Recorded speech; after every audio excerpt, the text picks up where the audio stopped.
يا مركز النور فيك الإخاء وفيك المحبة فيك النقاء يا مركز النور فيك الإخاء وفيك المحبة فيك النقاء وفيك تجمع شمل الشباب فصرت بحق لهم ملتقى وفيك اور ایمان والے بھائیوں،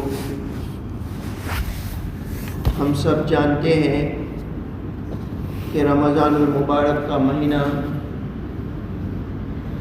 بہت قریب ہے، ان قریب آنے والا ہے۔ اللہ رب العالمین مجھے اور آپ کو یہ مہینہ بار بار نصیب فرمائے اور اس کی قدردانی کی توفیق عطا فرمائے۔ رمضان المبارک کے آنے سے پہلے ہر مسلمان، ہر ایمان والا ایک جذبہ رکھتا ہے، تمنا رکھتا ہے کہ اگر رمضان المبارک کا مہینہ مجھے نصیب ہوا تو میں زیادہ سے زیادہ عبادت کروں گا، ذکر کروں گا، تلاوت کروں گا، دعاؤں کا اہتمام کروں گا۔ یہ جذبہ ہر مومن رکھتا ہے، ہر مسلمان یہ جذبہ رکھتا ہے۔ لیکن کبھی ایسا ہوتا ہے کہ رمضان المبارک آنے کے بعد بہت سے لوگ غفلت اور سستی میں مبتلا ہو جاتے ہیں، وقت کو ضائع کرنے میں مبتلا ہو جاتے ہیں۔ اسلام کی تعلیم، اسلام کی پاکیزہ تعلیم یہ ہے کہ من حسن اسلام المرء ترکہ ما لا یعنی، اچھے مسلمان ہونے کی نشانی یہ ہے کہ لایانی چیزوں کو چھوڑ دے۔ لایانی اس کو کہتے ہیں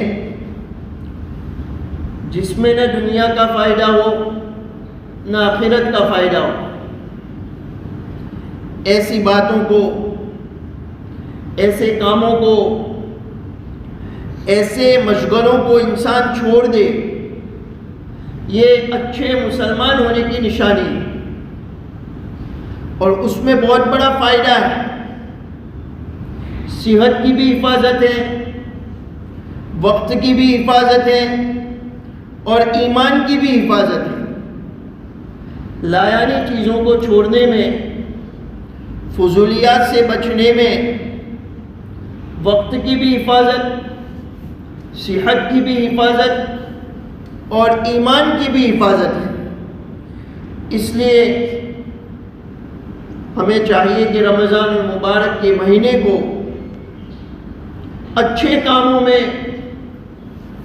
اچھی باتوں میں، ذکر و اذکار میں گزارنے کی کوشش اور فکر کریں۔ جس آدمی کا رمضان سلامتی کے ساتھ گزرا، اس نے اپنے آپ کو گناہوں سے بچایا، فضولیات سے بچایا، جھوٹ سے بچایا، اپنے آپ کو غیبت سے بچایا۔ سلامتی کے ساتھ اگر رمضان المبارک کا مہینہ گزرا، اس کا پورا سال اچھا گزرے گا، سلامتی کے ساتھ گزرے گا۔ اگر رمضان میں اس نے اپنے نفس کو کنٹرول میں کیا، گناہ کی خواہش ہو رہی ہے لیکن اس خواہش کو کچل کر اپنی آنکھ کی حفاظت کی، اپنی زبان کی حفاظت کی، اپنے دل و دماغ کی حفاظت کی، تو پورا سال گناہ سے بچنا آسان ہو جائے گا۔ اگر رمضان المبارک میں اس نے ذکر و اذکار اور نوافل کی پابندی کی تو پورا سال اللہ رب العالمین عبادت کی توفیق عطا فرمائیں گے۔ فکر یہ کرنی چاہیے، ایک بہت بڑے بزرگ کا یہ قول ہے کہ رمضان المبارک میں عبادت پر ہماری عادت غالب نہ آ جائے. ایک ہے عبادت اور ایک ہے عادت. جھوٹ بولنے کی عادت ہے، غیبت کی عادت ہے، لوگوں کو ستانے کی عادت ہے، بد زبانی کی عادت ہے، کسی کے دل کو تکلیف پہنچانے کی عادت ہے. یہ عادت غالب نہ آ جائے. ہم ایک طرف اللہ کی عبادت کریں اور دوسری طرف اللہ کی مخلوق پر شفقت بھی کریں. قاری محمد طیب صاحب نور اللہ مرقدہ ہمارے اکابر میں سے گزرے ہیں. ان کا ایک ملفوظ ہے، ایمان کی ایک بنیاد ہے التعظیم لامر اللہ، اللہ کے حکم کا ادب کرنا، تعظیم کرنا. اور ایمان کی دوسری بنیاد ہے والشفقۃ علی خلق اللہ، اللہ کی مخلوق پر شفقت کرنا، اللہ کی مخلوق کے ساتھ اچھا سلوک کرنا. کوئی غریب ہے، کوئی ضعیف اور کمزور ہے، کوئی رشتہ دار غریب ہے، کوئی پڑوسی غریب ہے، تو اس کی غربت کا غیر فائدہ نہ اٹھائے. یہ نہ سوچے کہ وہ کیا کرے گا، میں 10 آدمی کے سامنے بھی اس کو ذلیل کروں، میں 10 آدمی کے سامنے بھی اس کو رسوا کروں، وہ کیا کر سکتا ہے، میرا کیا بگاڑ سکتا ہے. کبھی کبھی ایسا ہوتا ہے کہ ایک کمزور آدمی جس کو کمزور سمجھ کر ہم اس کو ذلیل اور رسوا کرتے ہیں، اس کے دل کو ٹھیس پہنچاتے ہیں.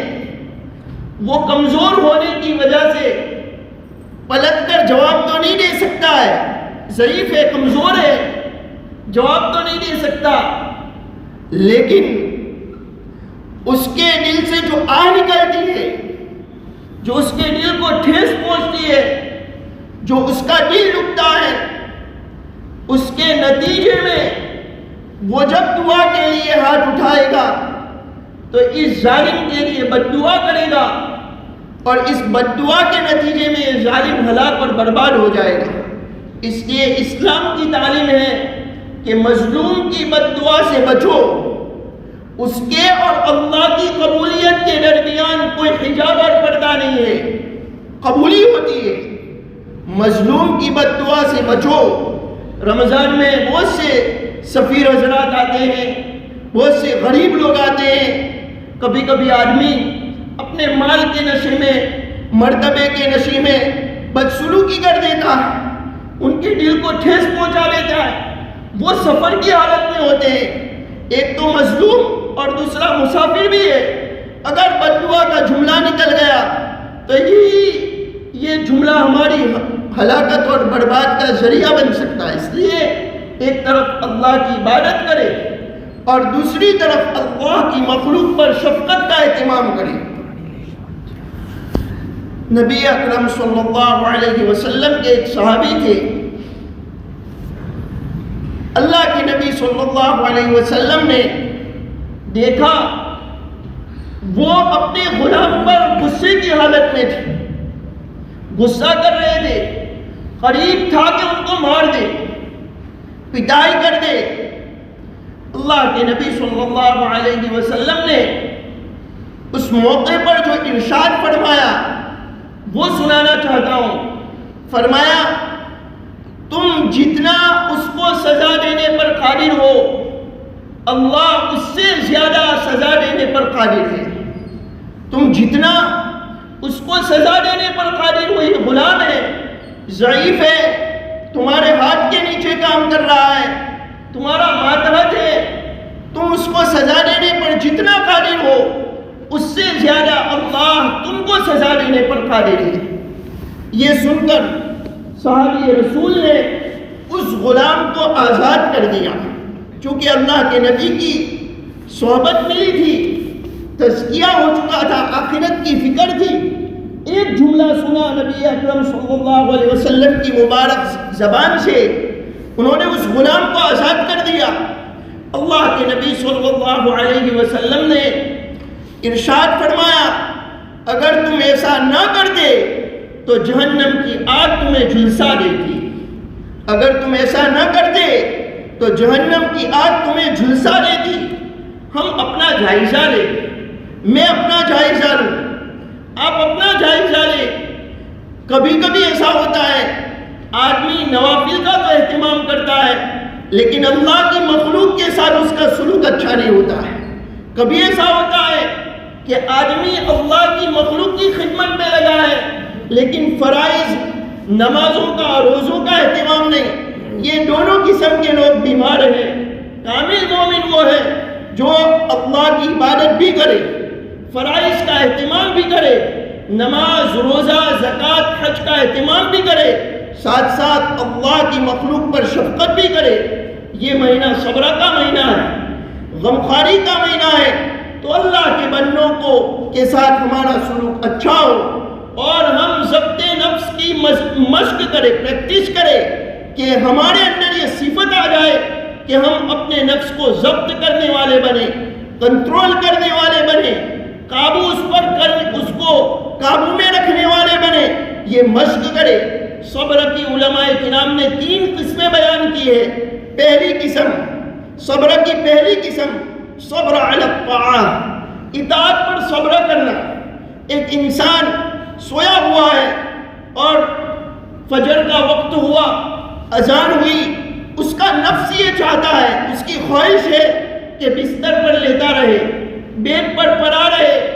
اس خواہش کو کچل کر اللہ رب العالمین کے حکم کو پورا کرنا، نماز کو ادا کرنا، یہ ہے صبر علی الطاعۃ۔ ایک مثال دی میں نے، یہ ہے صبر علی الطاعۃ۔ ایک آدمی کو بدنظری کی خواہش ہے کہ عورت کو لکھوں، جھوٹ بولنے کی خواہش ہو رہی ہے، غیبت کرنے کی خواہش ہو رہی ہے۔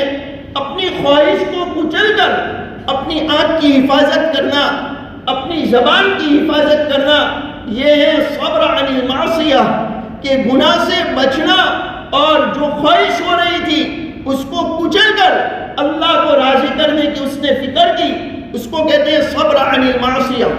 علامہ بوصیری رحمۃ اللہ علیہ بہت بڑے بزرگ گزرے ہیں، انہوں نے اللہ کے نبی صلی اللہ علیہ وسلم کی شان میں ایک قصیدہ اشعار لکھے۔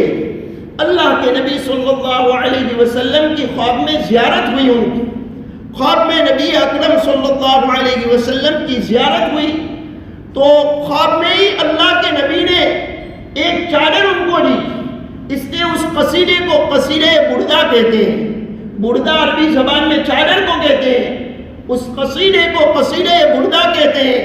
اس قصیدے کا ایک شعر ہے جس کا خلاصہ میں پیش کروں کہ نفس چھوٹے بچے کی طرح ہے۔ انسان کا جو نفس ہے وہ چھوٹے بچے کی طرح ہے۔ اگر اس بچے کو دودھ پلانے کی جو اس کو پینے کی عادت پڑی ہے، جب ایک وقت آتا ہے تو ماں اس کو دودھ چھڑانے کی کوشش کرتی ہے۔ بچہ چھوٹا ہوتا ہے، وہ ایک مدت تک دودھ پیتا ہے، جب وہ مدت پوری ہوتی ہے، جو دودھ پینے کی مدت ہے وہ پوری ہوتی ہے، ماں اس کو دودھ چھڑانے کی کوشش کرتی ہے۔ وہ بچہ روتا ہے، چیختا ہے، چلاتا ہے۔ ماں جانتی ہے کہ یہ مجھے بیدار رکھے گا، مجھے جاگنا پڑے گا، میری نیند کو قربان کرنا پڑے گا، اس کے باوجود اس کو دودھ چھڑانے کی فکر اور کوشش کرتی ہے۔ اگر ماں اس کو دودھ پلاتی رہے اور چھڑانے کی کوشش نہ کرے تو وہ بچہ کبھی بھی روٹی کھانے کے لائق اور قابل نہیں بنتا۔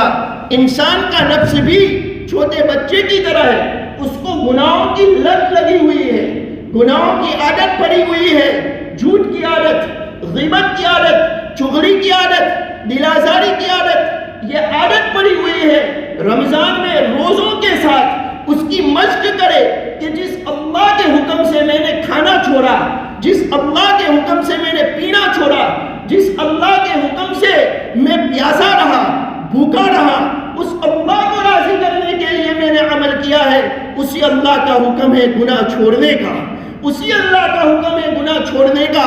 ایک بڑے سے بڑا گنہگار، ایک بڑے سے بڑا نافرمان سخت گرمی کے موقع پر اور کمرہ بند ہو، روم بند ہو اور فریز میں ٹھنڈا پانی موجود ہو، کوئی انسان دیکھنے والا نہ ہو، تو بھی اس کا یقین ہوتا ہے کہ اگر میں ایک گھونٹ پی لوں گا، ایسی سخت گرمی میں ایک گھونٹ پانی پی لوں گا، اگرچہ کوئی انسان تو نہیں دیکھے گا لیکن اللہ تو دیکھ رہے ہیں۔ وہ اللہ کے خوف سے سخت گرمی کو برداشت کرتا ہے، اللہ کو راضی کرنے کے لیے اس پیاس کو برداشت کرتا ہے، لیکن ایک گھونٹ پانی نہیں پیتا ہے۔ یہ مشق روزوں میں، رمضان میں انسان کو یہ مشق کرائی جا رہی ہے کہ جس اللہ کے حکم سے تم نے کھانا اور پینا چھوڑا، اسی اللہ کو راضی کرنے کے لیے اس یقین کے ساتھ کہ اللہ مجھے دیکھ رہا ہے، خلوت میں بھی اور جلوت میں بھی، لوگوں کے مجمع میں اگر گناہ کروں گا تو بھی اللہ دیکھ رہے ہیں، اور خلوت اور تنہائی میں اگر میں اللہ کی نافرمانی کروں گا تو بھی اللہ دیکھ رہے ہیں۔ اس یقین کے ساتھ گناہ چھوڑنے کی، گناہوں سے بچنے کی فکر کرے۔ روزوں کا مقصد بیان کیا گیا، یا ایھا الذین آمنوا کتب علیکم الصیام کما کتب علی الذین من قبلکم لعلکم تتقون۔ اے ایمان والو، تم پر روزے فرض کیے گئے جیسے کہ تم سے پہلی امتوں پر فرض کیے گئے تھے، تاکہ تم متقی بن جاؤ، تاکہ تمہارے اندر صفت تقویٰ آ جائے، تم صفت تقویٰ سے متصف ہو جاؤ۔ یہ روزوں کا مقصد ہے کہ آدمی کے اندر تقویٰ آ جائے، آدمی کے اندر اللہ رب العالمین سے، اللہ اس یقین کے ساتھ کہ اللہ دیکھ رہے ہیں، اس یقین کے ساتھ آدمی گناہوں سے بچنے والا بن جائے۔ تو رمضان میں اس کی مشق، اس کی پریکٹس ہو رہی ہے کہ انسان اپنے آپ کو، اپنے نفس کو ضبط کرنے والا بنے، حلال چیزوں کو چھوڑ رہا ہے تو حرام سے بھی بچنے کا عادی بنے۔ میں یہ عرض کر رہا تھا کہ نفس بچے کی طرح ہے۔ علامہ بوصیری رحمۃ اللہ علیہ نے بیان کیا کہ انسان کا نفس بچے کی طرح ہے۔ بچے کو اگر دودھ نہ چھڑایا جائے تو وہ بچہ روٹی کے قابل نہیں بنتا ہے۔ اسی طرح جو نفس کو گناہوں کی عادت لگی ہوئی ہے، اگر انسان اس کو اسی میں مشغول رکھے اور اس کی عادت کو نہ چھڑائے تو کبھی بھی یہ نفس گناہوں کو نہیں چھوڑے گا اور ہلاک و برباد ہو جائے گا۔ اللہ ہماری حفاظت فرمائے، سمجھنے کی توفیق عطا فرمائے۔ یہ صبر کا مہینہ ہے، اور صبر کے اندر یہ بھی داخل ہے کہ انسان گناہوں کو چھوڑے، انسان نافرمانی کو چھوڑے، انسان مصیبت جو آئے اللہ کے فیصلے پر راضی رہے۔ یہ صبر کی تیسری قسم ہے، صبر علی المصیبہ، کہ اللہ رب العالمین جو بھی اللہ کی طرف سے مصیبت آئے اللہ کے فیصلے پر راضی رہے، یہ یقین رکھے کہ اللہ حاکم بھی ہے اور اللہ حکیم بھی ہے، اللہ حاکم بھی ہے، اللہ حکیم بھی ہے۔ علماء کرام نے بہت اچھی بات لکھی ہے کہ ایک انسان عبادت کرتا ہے، اس کی عبادت کی قبولیت کی علامت کیا ہے؟ عبادت کے نتیجے میں اگر اس کے اندر عاجزی آ رہی ہے، تواضع آ رہی ہے، انسان اپنے آپ کو چھوٹا سمجھ رہا ہے، دوسروں کو اپنے سے اچھا سمجھ رہا ہے، تو یہ علامت ہے کہ اس کی عبادت مقبول ہے۔